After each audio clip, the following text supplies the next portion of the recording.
ঘড়ির কাঁটায় রাত তখন ৮টা। ঢাকার সিএমএম আদালত প্রাঙ্গণে একটি নীল রঙের প্রিজন ভ্যান প্রবেশ করে। ভ্যান থেকে নামানো হয় সাবেক প্রধান বিচারপতি এবিএম খায়রুল হককে। আর এর মধ্য দিয়ে বাংলাদেশের ইতিহাসে এই প্রথম কোনো এক সাবেক প্রধান বিচারপতিকে আসামি হিসেবে আদালতে হাজির করা হলো।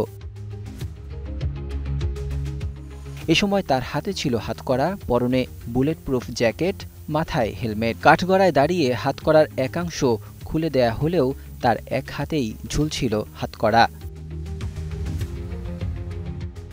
সাবেক প্রধান বিচারপতি এবিএম খায়রুল হক যখন আদালতের হাজতখানায়, তখন হাজতখানার সামনে জাতীয়তাবাদী আইনজীবী ফোরামের নেতারা তার শাস্তির দাবিতে মিছিল করতে থাকেন। এ সময় কেউ যেন কোনো ধরনের অপ্রীতিকর ঘটনা ঘটাতে না পারে সেজন্য পুলিশ সদস্যদের কড়া নির্দেশনা দেয়া হয়। আদালতের প্রবেশের সবগুলো ফটক বন্ধ করে দেওয়া হয়। এর আগে এবিএম খায়রুল হককে রাজধানীর ধানমন্ডি থেকে গ্রেফতার করে ঢাকা মহানগর গোয়েন্দা পুলিশ কার্যালয়ে নিয়ে যাওয়া হয়। তিনি বৈষম্য বিরোধী ছাত্র জনতার আন্দোলনে গত বছরের ২৮শে জুলাই রাজধানীর যাত্রাবাড়িতে নিহত যুবদল কর্মী আব্দুল কাইয়ুম হত্যা মামলার আসামি। এছাড়া তার বিরুদ্ধে নারায়ণগঞ্জের বন্দর থানায় ও ফতুল্লা থানাতেও মামলা রয়েছে। প্রধান বিচারপতি থাকাকালে শপথ ভঙ্গের অভিযোগে তার বিরুদ্ধে শাহবাগ থানায় মামলা হয়েছে।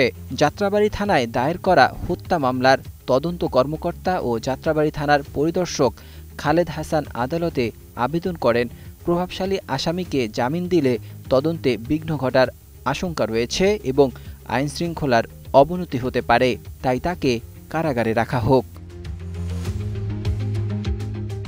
আদালতে রাষ্ট্রপক্ষের আইনজীবী এবং বাদীপক্ষের আইনজীবী থেকে সাবেক প্রধান বিচারপতির কারাগারে আটক রাখার পক্ষে যুক্তি তুলে ধরা হয়। এ সময় জাতীয়তাবাদী আইনজীবী ফোরামের নেতারা সাবেক প্রধান বিচারপতির বিরুদ্ধে নানা গুরুতর অভিযোগ তুলে তার বিচারের দাবি করেন। তাদের বক্তব্য, সাবেক এই প্রধান বিচারপতি একাধারে বিচার বিভাগীয় শৃঙ্খলা ভঙ্গ ও রাষ্ট্রদ্রোহের অভিযোগে দোষী সাব্যস্ত।